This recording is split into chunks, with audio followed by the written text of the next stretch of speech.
Hola pessoal, j'espère que vous allez bien. Ça fait très très longtemps que j'ai pas fait de podcast parce que j'étais très occupée. Mais je me dis, vaut mieux faire un podcast, on va dire marquant, de temps à autre, pour déjà donner un peu des nouvelles et surtout pour aborder, on va dire, des sujets un peu plus, on va dire, forts et marquants. Et là, le sujet qu'on va aborder, c'est « Je pars à l'autre bout du monde ». Donc, par où commencer ? Je pense qu'on va revenir déjà 4 mois en arrière, parce que le fait que je parte à l'autre bout du monde, c'est finalement dans quelques heures. Là, je suis en train d'enregistrer le podcast, il est 3h du matin en France. Et je vais aller à l'aéroport vers 6h, 7h. Donc c'est vraiment dans quelques heures, je vais partir. Donc quand le podcast sera publié, je serai sûrement dans le pays dans lequel je vais parler à travers ce podcast. Et du coup, je ferai un autre podcast, un prochain, sur une semaine dans tel pays. Bon, du coup, commençons par le commencement. Tout a débuté en septembre 2023. Mes études étaient terminées, mon master était terminé. Je me suis dit, c'est trop bien, je vais pouvoir chercher une nouvelle entreprise, un nouveau poste et potentiellement trouver un CDI. Lol, mais non, je n'ai pas trouvé. Alors, comment ça s'est passé ? En gros, pour valider mon master, il fallait que je fasse 2 ans d'alternance. Mes 2 ans d'alternance, je les ai faits. Donc, j'ai commencé à chercher un CDI à partir de mars. C'est-à-dire que je travaillais, j'avais cours, et en même temps, je cherchais un CDI. Donc, ce qui s'est passé, c'est que j'ai eu des retours. J'ai fait quelques entretiens qui ont plus ou moins abouti. Et le souci qu'il y avait souvent dans les entretiens d'embauche, c'est que le salaire, on va pas se mentir, il était quand même plus proche d'un SMIC qu'autre chose. Donc, quand on te propose un salaire proche du SMIC alors que tu as fait 5 ans d'études et qu'en plus, faut le préciser, tu as fait des stages, tu as fait des alternances, donc c'est pas comme si tu n'avais aucune expérience, mais sur le marché français, c'est considéré comme si tu n'avais pas d'expérience. Donc, ce qui se passe, c'est que je termine mes études, je trouve pas de CDI et j'ai un master. Le 8 septembre, donc tout s'arrête. Et pendant une semaine, je vais chez mon père, j'enchaîne, j'envoie les CV, j'envoie. Et je m'en souviens, je faisais les horaires comme si j'étais au bureau. C'est-à-dire, j'étais derrière mon ordinateur de 8h à 17h, j'envoyais des CV. Rien. Le vendredi d'après, je m'en souviendrai, je pense toujours, j'ai eu un déclic. Le vendredi d'après du 8 septembre, il y a une dame, j'avais passé tous les entretiens, l'entreprise, votre profil il est parfait, vous avez déjà une expérience dans ce domaine, en plus vous avez déjà exercé tel métier, en plus vous avez fait beaucoup de choses pour votre âge, nanani nanana, vous avez un diplôme, vous avez l'air motivé, nanani nanana.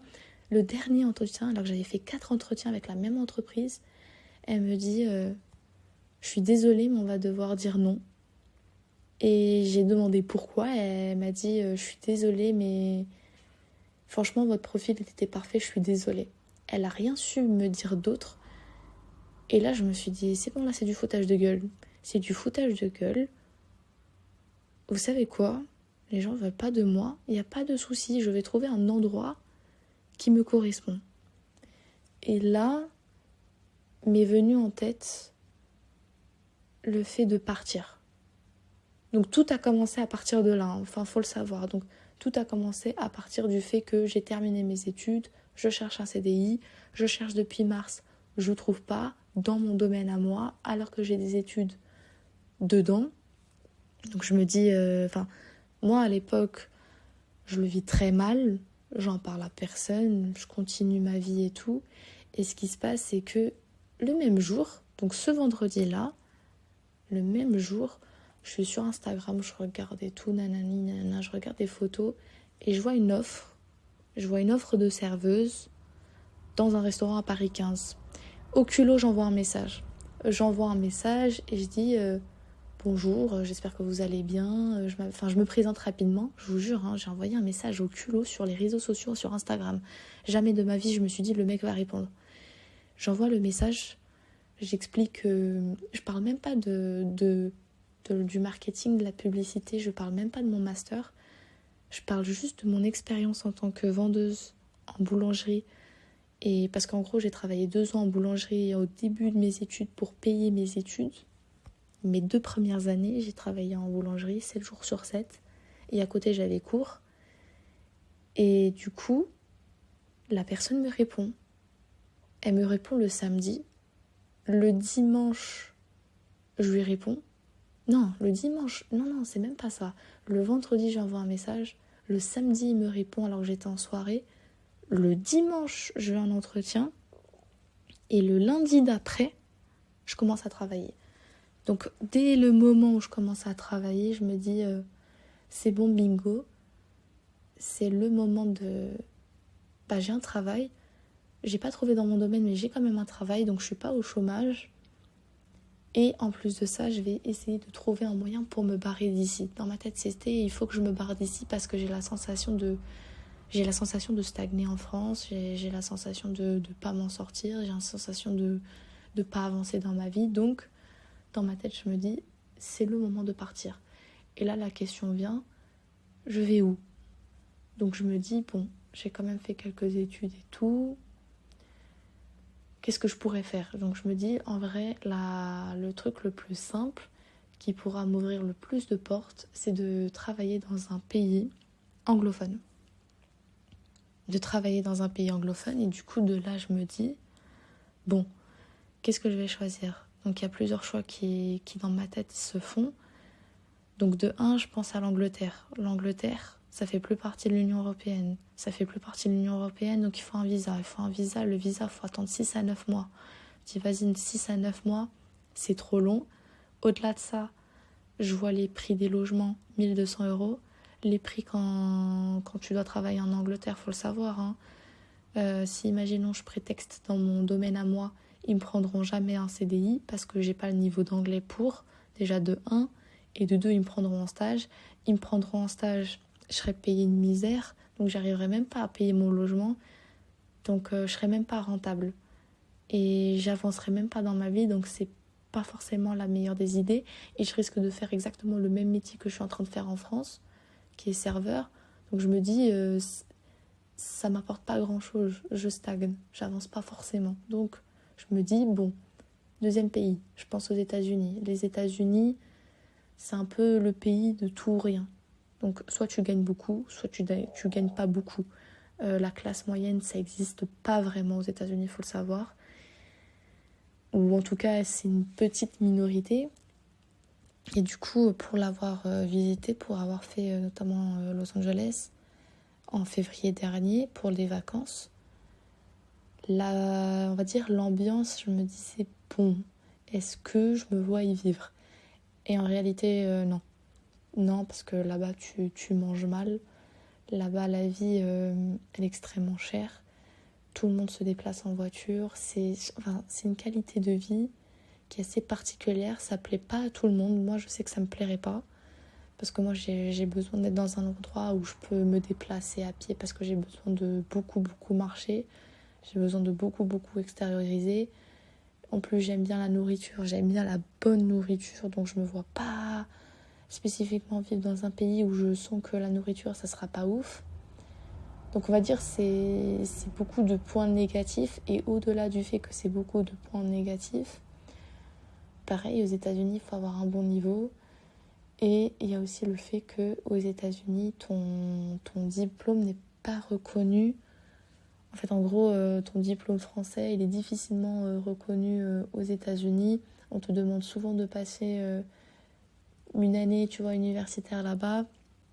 Donc finalement, ça demande encore beaucoup d'argent. Ça demande finalement de faire encore des cours. Chose que j'en ai eu marre de faire parce que moi, franchement, j'ai fait mon master pour clairement dire que je fais un master. Parce que franchement, mes 2 dernières années d'études, j'arrivais tout le temps en retard. Ça se voyait que... c'est pas que ça me plaisait pas, mais j'arrivais à un stade de ma vie où j'étais en mode... c'est long. c'est long, je vois pas le bout du tunnel. Et au moment où je vois le bout du tunnel, ça n'avance même pas. Donc c'est pour ça que j'étais un peu, on va dire, frustrée. C'est un peu le terme. Et du coup, ce qui se passe, donc je me dis, États-Unis, c'est mort. Angleterre, c'est mort. De là, je pense à encore 3 pays, qui est le Canada, la Nouvelle-Zélande et l'Australie. Le Canada, j'ai failli aller au Canada, c'est ça le pire, MDR. Le Canada, alors, il y a beaucoup d'avantages au Canada. Les avantages qu'il y a au Canada, c'est surtout le fait que déjà ça parle français, surtout au Québec. Il n'y a que au Québec, en fait, ça parle français maintenant que j'y pense. Bref, donc il y a le français, l'anglais, donc c'est, on va dire, un très gros avantage. Ça gagne bien. Les billets d'avion n'étaient pas trop chers parce que je m'étais renseignée à l'époque. Mais il fait froid. Il fait froid et moi, personnellement, je le dis, déjà la météo en France, je supporte, mais je pourrais pas supporter moins.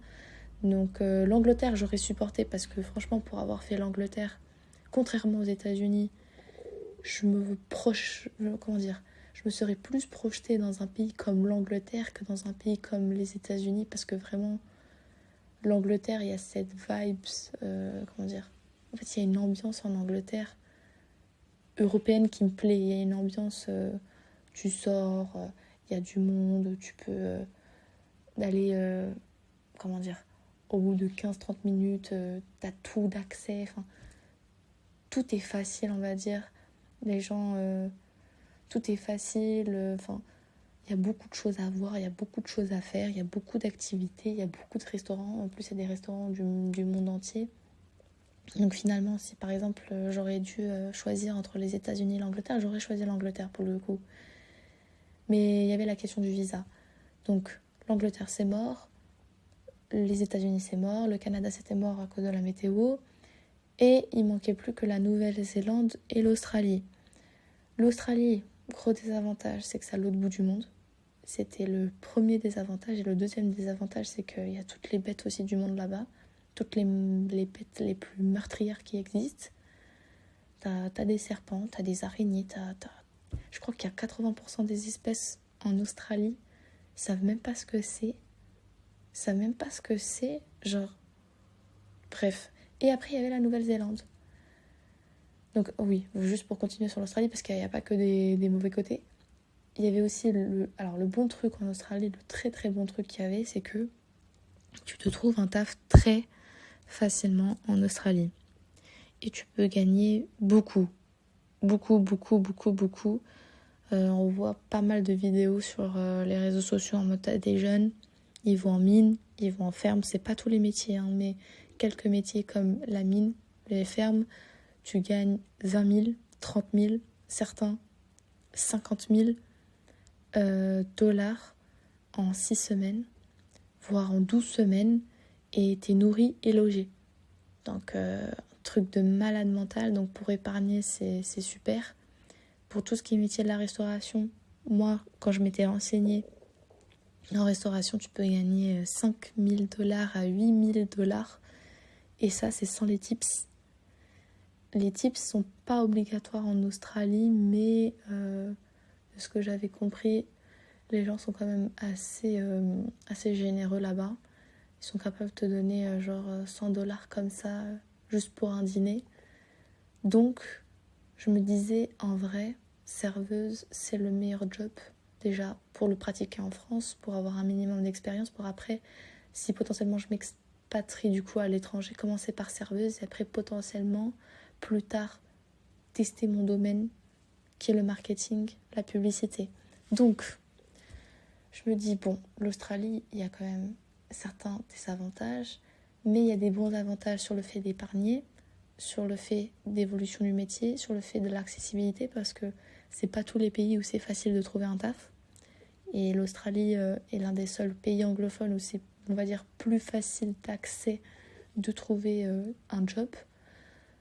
Au-delà de ça, il y a aussi le fait qu'en Australie, il y a des paysages magnifiques et qu'il y ait du beau temps.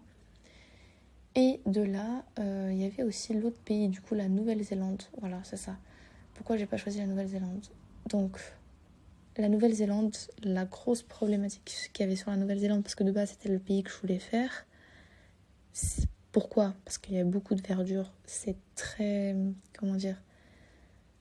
En fait, c'est un pays où il y a encore très peu d'immigration.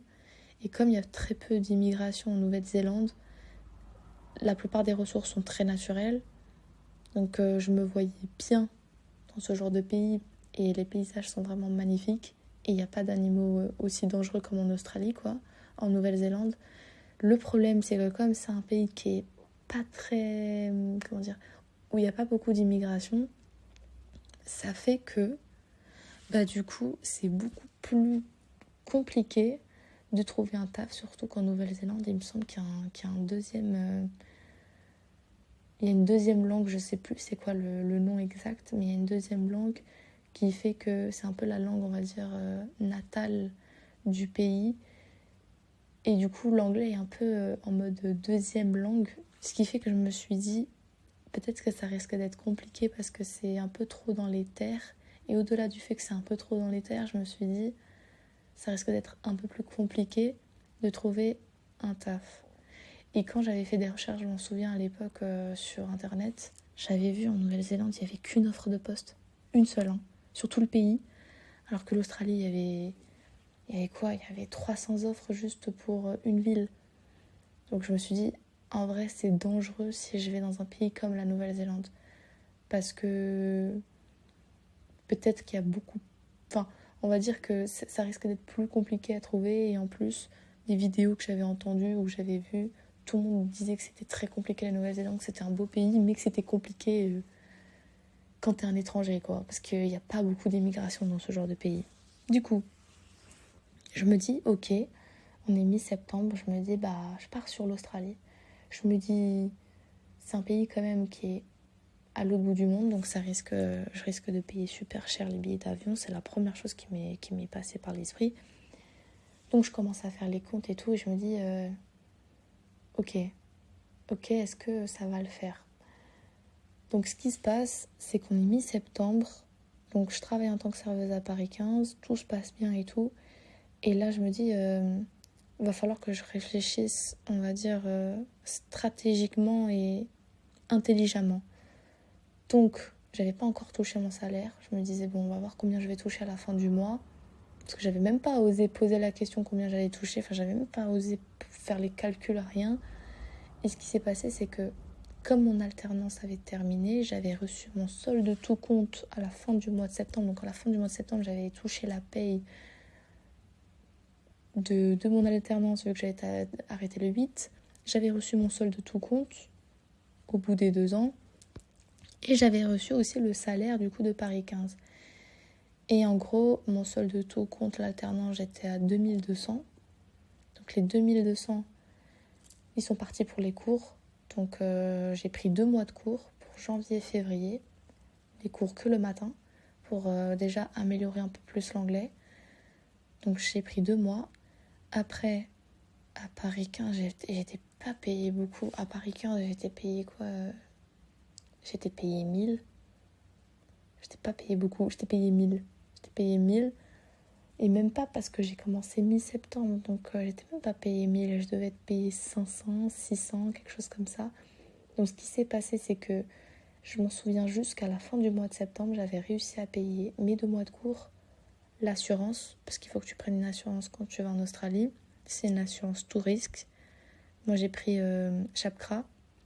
Donc, c'est une assurance, en gros, si tu te fais piquer par quoi que ce soit, si tu décèdes, si t'arrives à quelconque pépin ou s'il y a un problème de maladie, si tu as besoin d'un médicament, tu as l'assurance qui vient rembourser. Soit elle s'occupe de la totalité des frais, soit elle s'occupe d'une partie, mais pour des petits bobos, ou si par exemple tu as besoin d'un médicament, vu qu'à l'étranger c'est beaucoup plus cher, il n'y a pas les avantages qu'il y a en France, ils sont en charge de tout. Donc j'ai pris l'assurance. L'assurance, ça va, je trouve que c'était pas trop cher. J'ai dû payer 120 € pour 4 mois. Donc j'ai pris 4 mois en assurance. Alors je sais pas combien de temps je vais rester en Australie. Et après, j'avais réussi à payer quoi aussi ? L'auberge. Putain, c'est vrai. Oh, l'auberge. Donc en gros, l'auberge, c'est le lieu de résidence où j'allais vivre. Donc j'ai pris une auberge pour le premier mois et je me suis dit, après je verrai si je prends une coloc ou si je me prends un appart, je verrai. Et l'auberge, elle était à 600 €. Donc franchement, 600 € pour une ville. Donc j'avais choisi Sydney, j'ai choisi Sydney comme ville pour l'Australie, pour mon lieu d'arrivée. Et je me suis dit, c'est vraiment pas cher quoi. Mais attendez d'entendre la suite, parce que la suite va être très très drôle. Donc on est en septembre, j'ai mon logement, j'ai mon assurance, j'ai mes cours. Finalement, il me reste plus que le billet d'avion. Il me reste plus grand chose finalement. Ah là là, si seulement ça serait facile. On arrive au mois d'octobre. Mois d'octobre, la vie continue, nanani nanana, tout se passe bien. Mais attends, mais il y a un truc d'autre que j'ai payé, c'est pas possible. J'ai oublié quelque chose. Qu'est-ce que j'ai oublié? Ah mais le visa, mais oui. En fait, je vous dis de la merde. Je m'explique. En gros, j'ai payé. C'est bon, en fait, tout me revient. J'ai payé l'assurance, j'ai payé les cours et j'ai payé le visa. J'ai pas payé l'auberge. L'auberge, je l'ai payé fin octobre parce que j'avais pas assez. Voilà, c'est bon, tout me revient. J'ai payé le visa. Le visa, c'est un visa de travail. C'est vraiment pas compliqué. Tu vas sur le sur le site de l'Australie, de l'État. Tu fais ton visa. Tu dis si tu veux un visa pour des cours ou si tu veux un visa pour travailler. Dans mon cas, moi, c'était les deux. C'était travailler et avoir cours. Je me suis dit, il vaut mieux avoir une petite base de cours. Même si j'ai un petit niveau... Comment expliquer? Moi, le problème en anglais, je vais dire la vérité, c'est que je comprends pratiquement tout. C'est juste m'exprimer que c'est un peu plus compliqué. Je sais m'exprimer, mais c'est pas non plus... comment dire? Pas comme une native. On va dire j'ai un niveau moyen. Moyen bas. Voilà. On va être sincère, j'ai un niveau moyen bas. Je sais pas si c'est français, mais voilà. Ce qui fait que je me suis dit, il vaut mieux prendre des cours. Comme ça, j'aurai un niveau, on va dire, un peu moyen élevé pour prétexter, on va dire, quand même à un poste. Parce que je me suis dit, ils vont me poser des questions pendant l'entretien. Est-ce que je vais être à même de répondre? Normalement, oui. Mais quand tu as des trucs un peu plus techniques, tu vois, par exemple, comme dans la restauration. Bon, après, dans la restauration, ça va, c'est pas non plus compliqué. Mais quand tu as des trucs un peu plus techniques sur... Je sais pas, ça peut être n'importe quoi. Ça peut être la cuisson ou ça peut être la façon de faire une boisson ou même l'esquisse. Non, les cocktails, c'est facile en vrai. Enfin, je sais pas. Mais en fait, dans ma tête, je me suis dit, c'est beaucoup plus sûr si je prends 2 mois de cours. Sait-on jamais, ça me servira dans tous les cas. Donc, mois de septembre, je paye les cours. Je paye l'assurance. Je paye le visa. Le visa était à 350.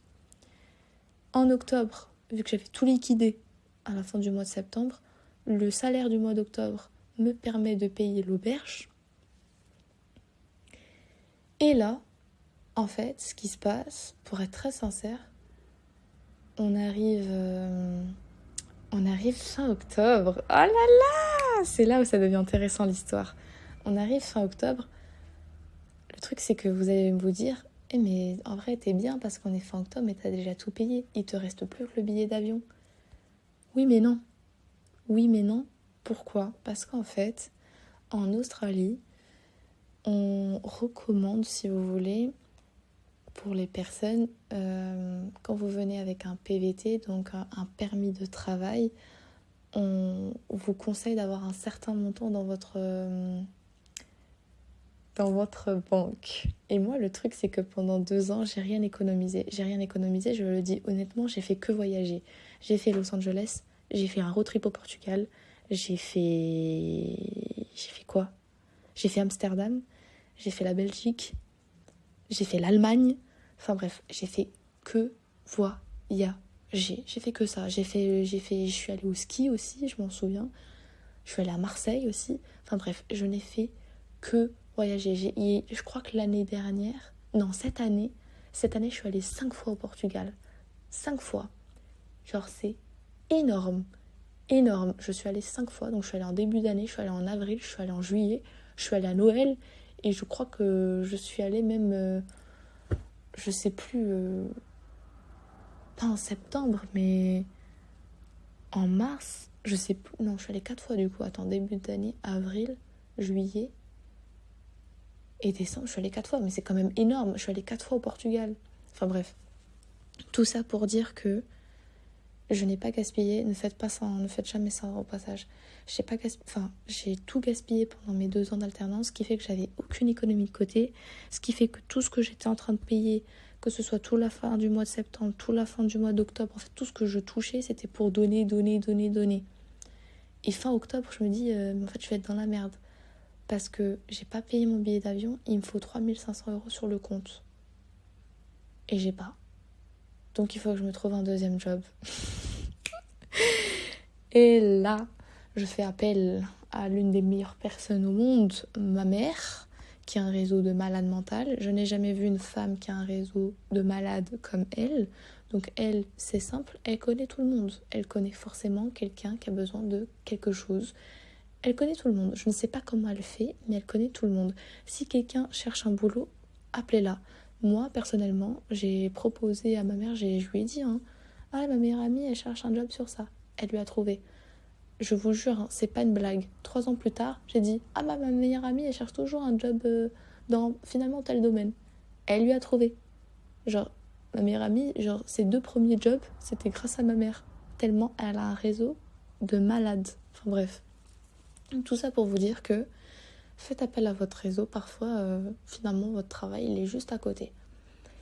Et au passage, en parlant de boulot qui est juste à côté, il est vraiment à côté de chez moi. Au passage, il est à même pas 5-10 minutes de chez moi.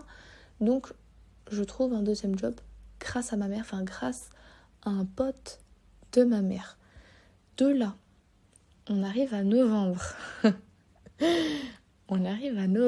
Novembre. Donc, le moment le plus grave, enfin pas le plus grave, mais le moment le plus mythique. Donc j'arrive, je me présente devant le gérant et tout. Et là, il me dit, j'espère que tu seras là cet été. Moi, dans ma tête, je sais très bien que cet été, je serai pas là. Moi, cet été, je serai en Australie. Peut-être que je serai même en France, je sais pas, mais je serai pas ici, mon ami. Je dis rien, je ferme ma bouche, je dis ouais, je suis trop motivée, je fais semblant. Clairement, je rentre dans son jeu et je sors de la porte et je me dis, oh là là, dans quoi j'ai embarqué. Au bout du 2e, 3e jour, tous les collègues, ils sont sympas, mais tous, sans exception. Et je me dis, oh là là là là, la galère. En plus, il y en a un d'entre eux, il dit, à partir du moment où tu rentres dans le restaurant, tu fais partie de la famille. Oh my God. Le moment où il a dit ça, j'ai détourné le regard, on aurait dit un chien paniqué. Parce que, en fait, il faut se mettre à ma place.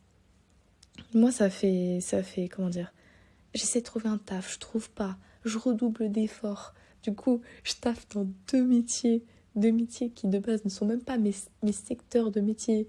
Donc je travaille en tant que serveuse 7 jours sur 7 dans 2 restaurants. Dans les 2 restaurants, je ne dis à personne que je suis en train d'économiser pour aller en Australie. Je garde le truc secret.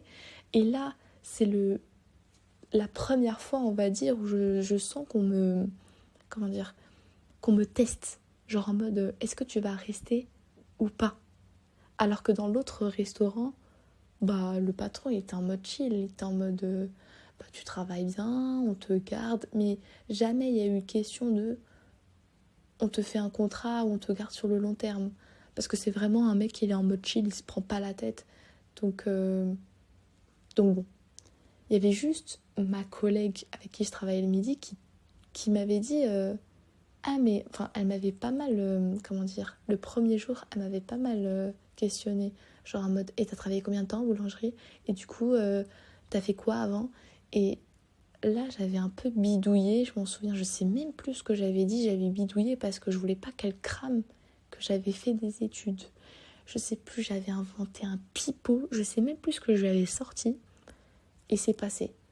Donc j'avais jamais forcément été confrontée, on va dire, au mensonge, voilà. C'est exactement le terme, c'était le mensonge. Donc le mois de novembre a lieu, et je me dis ça va être chaud parce que quand ils vont découvrir, certains vont tomber des nues. Donc ce qui se passe, c'est que le mois de novembre passe, moi j'économise entre du coup Paris 15 et le deuxième restaurant. Donc le deuxième restaurant c'était un italien, faut le savoir, donc c'était pas du tout la même chose qu'à Paris 15. Les règles étaient très différentes, la salle elle était très grande, c'est-à-dire je passe d'un restaurant qui fait 50, il doit y avoir quoi, 50 tables, même pas 50 tables, enfin bref, ouais, il doit y avoir maximum 50 tables si vous voulez. Et le truc, c'est que je passe de 50 tables à 500 tables. Donc je me suis dit, oh mon Dieu, est-ce que je vais réussir à gérer ça? Parce que dans ma tête, moi je me dis, mais ça va être chaud. Ça va être chaud. Parce que ma mère me dit, ah mais je t'ai trouvé un métier de malade, tu verras, le restaurant il est super grand, il est super bien. En plus la serveuse qui m'a servi, elle avait l'air trop cool, tu te serais trop bien entendu avec elle. Et me dire, la serveuse au passage, en particulier cette serveuse-là, je ne l'ai jamais rencontrée, donc c'est ça le plus ironique dans l'histoire finalement. Mais le truc c'est que, ouais, dans ma tête je me dis, mais c'est une dinguerie. C'est une dinguerie, là je vais vraiment apprendre en fait. Je dis pas que j'apprenais pas à Paris 15, j'apprenais. Mais là c'était la restauration pure et dure dans le deuxième restaurant. Donc le mois de novembre passe. Au début c'était vraiment pas évident, le temps de tout comprendre, de tout acclimater et tout. Après, ça allait mieux. Ça allait beaucoup mieux. Et à la fin du mois de novembre, du coup, arrive la paye. Et là, je vous jure, j'avais envie de me tuer. Donc en fait, si vous voulez, 3 jours avant que j'ai la paye, parce qu'en fait, on a ce qu'on appelle un délai. Les deux me payaient en chèque. Mais, sinon ce serait pas assez drôle. Quand je dépose les chèques à la banque, il faut attendre 48 heures. Sauf que ma banque, même quand je lui ai déposé au bout de 48 heures, elle oubliait d'encaisser les chèques. Donc il fallait toujours que je la relance. Donc parfois, j'attendais presque une semaine après. Donc parfois, j'étais payée le 11. Donc j'étais payée finalement pas le... Enfin, j'étais payée même pas le... Oui, donc finalement, j'ai été payée le 11 décembre. Ouais, c'est ça. Donc j'ai été payée le 11 décembre. Mais oui, j'ai été payée le 11 décembre, c'est bon. Tout me revient. J'ai été payée le 11 décembre, ce qui m'a mis vachement dans la merde. Parce que du coup, moi, j'avais tout programmé pour le 8 janvier. Qui est en l'occurrence ce week-end, au passage. Enfin, pas ce week-end, mais lundi prochain. Qui sera le lendemain pour vous. Mais bon, on va revenir à mon sujet. Qui est que ma paye, elle rentre le 11 décembre.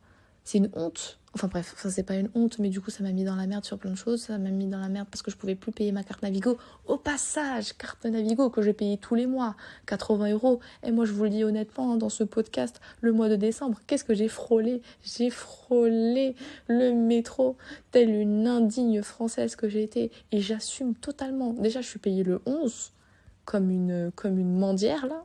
Et en plus de ça, attends, j'étais payée le 11, alors que le 20, je partais au Portugal pour aller voir ma famille. Mais t'as cru que j'allais payer ma carte Navigo, là? J'ai pas payé ma carte Navigo. J'assume avec beaucoup d'honnêteté. J'ai été mauvaise. J'ai été très, très, très mauvaise. Et j'assume avec beaucoup d'honnêteté que quand le monsieur, il est arrivé à la RATP, il m'a dit, madame, votre carte Navigo. J'ai dit, monsieur, j'ai pas payé. Il m'a dit, mais t'es sûre et tout? Et j'ai dit, non, mais j'ai vraiment pas payé. Il voulait me baisser l'amende. J'ai dit, ne me baissez pas l'amende. Je suis responsable de mes actes. Je vous jure, la scène, elle était énorme. Le mec qui m'a regardé, il a dû se dire, elle est malade, elle est complètement malade. L'amende, elle a coûté 50 €. La vérité, je préfère toujours payer 50 € que 80 balles. Parce que 80 balles pour avoir un métro qui est tout le temps en retard, payer 80 balles en France pour aller dans des métros, mais dégueulasses. Non. Surtout pour, même pas, pour 10 jours. Pour 10 jours. Parce que c'est ce qui m'est arrivé en octobre. Hein. J'ai payé du 11 octobre au 31 octobre et ils m'ont retiré ces bâtards 80 € comme si genre j'avais un forfait un mois. Alors que on est d'accord, le 11 octobre au 31 octobre, ça fait pas un mois. Enfin bref, ça m'énerve. C'est le truc qui m'a le plus énervé ces 4 derniers mois. Bon, enfin bref. Ceci dit, donc voilà ce qui s'est passé concrètement. J'ai fraudé. Du coup, je n'ai pas payé ma carte Navigo pendant le mois de décembre. Ça m'a fait un frais en moins, du coup. Et la plus grande dinguerie, voilà, c'est ça, c'est là où je vais en venir. La plus grande dinguerie, c'est qu'en fait, avec le deuxième restaurant dont je vous parle, je me faisais des pourboires de malade. Donc, j'avais ma petite enveloppe, tous les soirs. Ah, mais c'était un délire. Tous les soirs, je mettais mes petits billets dans cette petite enveloppe. On aurait dit genre le petit chaperon rouge, le bordel. Je mettais mes petits... Bref, je mettais mes petits billets, voilà, dans ma petite enveloppe. Et tous les fins de semaine, je comptabilisais. La vérité, donc il faut savoir une chose, hein. À Paris 15, je travaillais du coup 5 midis, plus toute la journée de dimanche, plus un jeudi soir. Et je gagnais 1 000 €. Les pourboires, vas-y, on gagnait pas grand-chose de pourboires, on devait se faire quoi? Franchement, pas plus de 30 à 40 balles par mois. Mais dans l'autre restaurant, mais c'est... Laisse tomber. Ah mais laisse tomber. Je travaillais du coup que 5 soirs, parce que je travaillais lundi, mardi, mercredi, vendredi.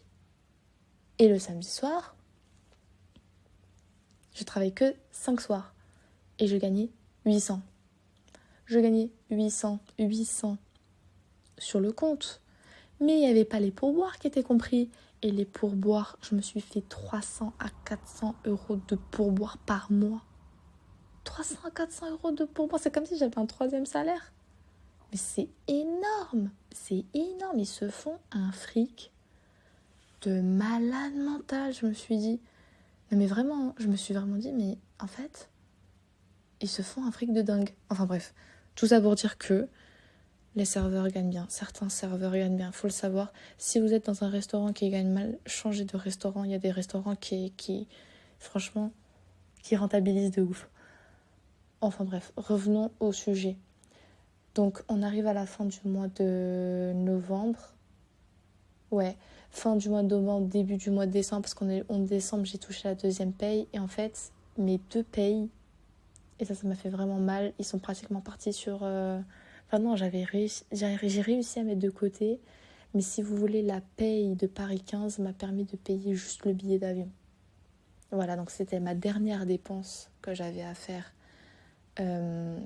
pour les préparatifs pour l'Australie. Et si je l'avais pris à l'avance, je l'aurais eu à 600 voire 800 €. Plus 800 je pense, mais j'aurais pu l'avoir à 600 € parce que j'avais vu les prix en septembre, ils étaient à 600. Sauf que le problème c'est que, en fait, si j'avais pris le billet d'avion, l'auberge elle aurait augmenté, donc j'aurais payé 1 000 € d'auberge dans tous les cas.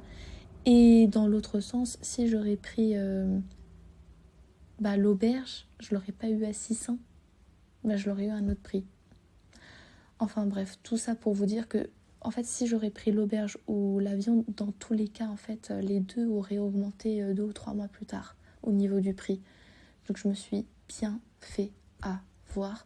Ce qui fait que c'est qu'à partir de la fin du mois de novembre que je commence à mettre de côté.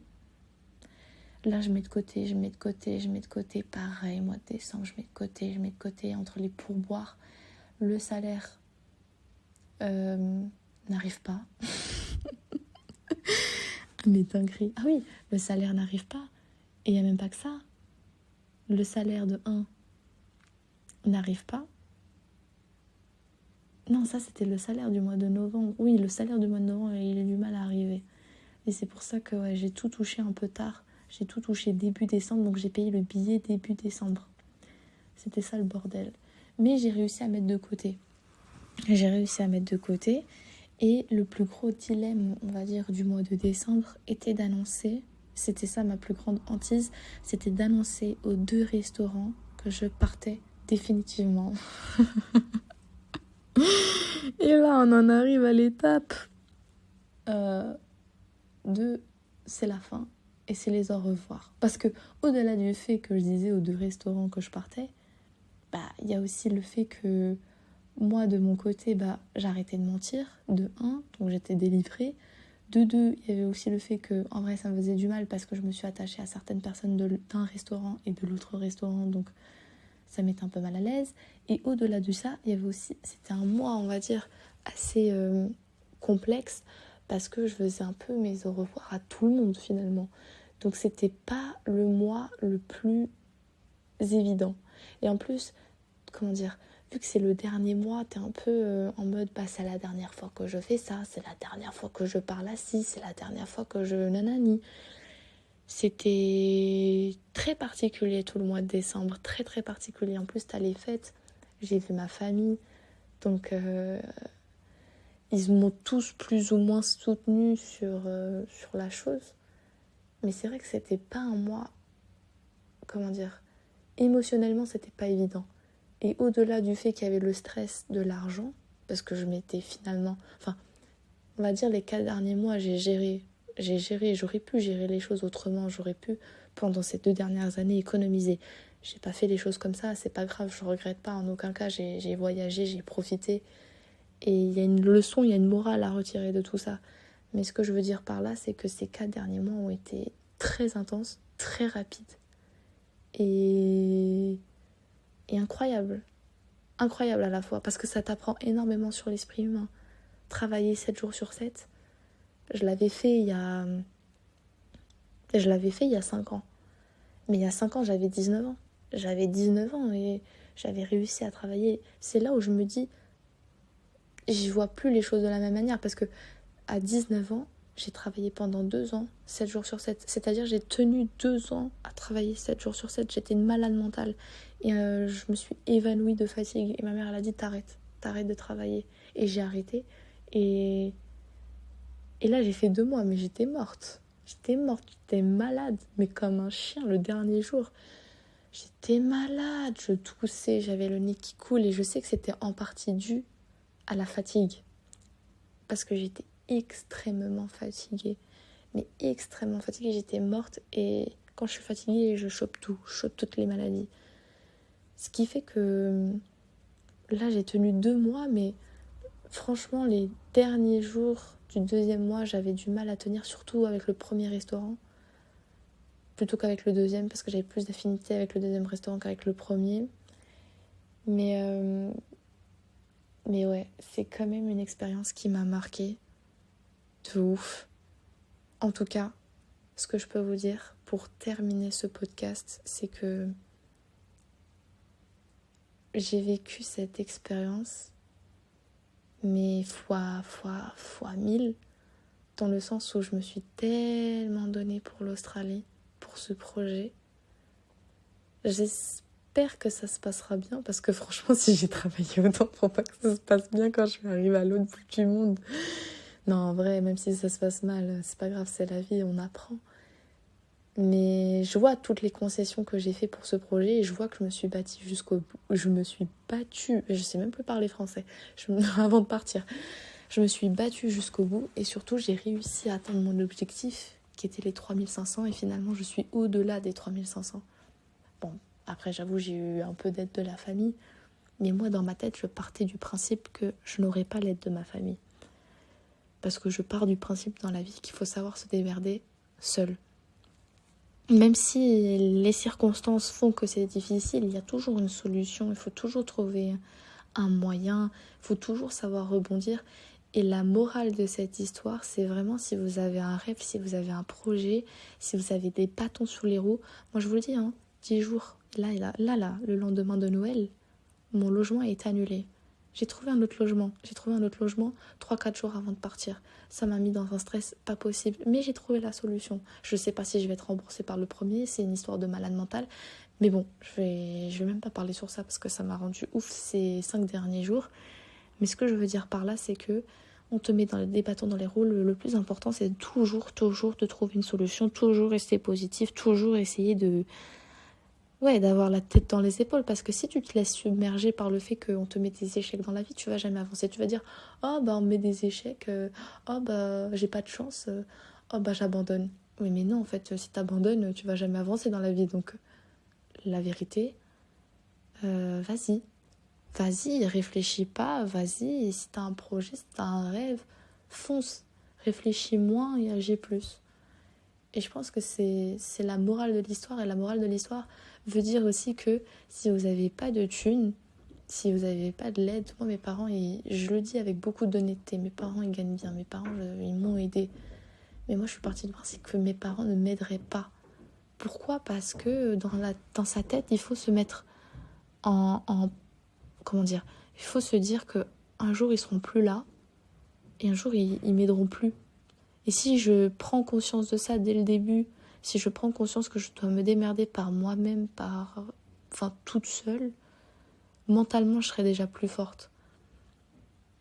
Mentalement j'arriverai à mieux avancer dans la vie. Mentalement j'arriverai à mieux surmonter les challenges et je ne serai pas dépendante de machin ou de ceci ou de monsieur ou de madame finalement. Donc ce que je veux vous dire par là, c'est que tout est possible. Et si vous avez un rêve comme l'Australie et que vous n'avez pas la thune, comme je vous l'ai raconté là, mettez-vous un objectif, travaillez dans un domaine et il n'y a aucune raison que ça ne marche pas. Il n'y a aucune raison. Là, je vous le dis, il y a 10 jours avant que j'arrive en Australie, je n'avais pas de logement. On a annulé mon logement. C'est quoi cette poisse que j'ai, MDR? Mais une poisse, mais t'as peur. Je me dis, mais heureusement que j'ai pas travaillé ma dernière semaine avant d'aller en Australie parce que j'aurais été dans la merde pour régler ce problème. Mais ce que je veux vous dire par là, c'est que croyez en vos rêves, battez-vous et je vous donnerai la suite et j'espère qu'elle sera tout aussi, on va dire, moins fatigante, ce qui m'étonnerait. Mais ouais, ces 4 derniers mois ont été incroyables. Je pensais pas que j'avais autant de force à l'intérieur de moi. Donc comme quoi, on se découvre à soi-même finalement. Ah là là. Bon, dans quelques heures, je pars. J'ai quand même hâte.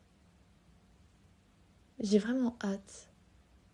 J'ai plus la peur comme au début du mois de décembre, je devais l'avoir. Début du mois de décembre, mi du mois de décembre.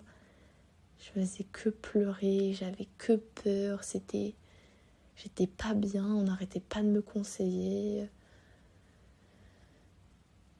Mais là, ça va mieux. Là, je le sens bien.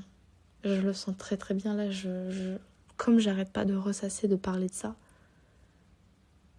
Là, il faut que j'y sois, là. Là, c'est bon. Il n'y a plus de retour en arrière. La porte m'attend. Sur ce, je vais m'arrêter pour aujourd'hui. J'espère avoir, peut-être, ne saurais-je, aidé certaines personnes ou fait rire certaines personnes avec mon histoire de la RATP. En tout cas, on se retrouve bientôt pour la suite de mes nouvelles aventures.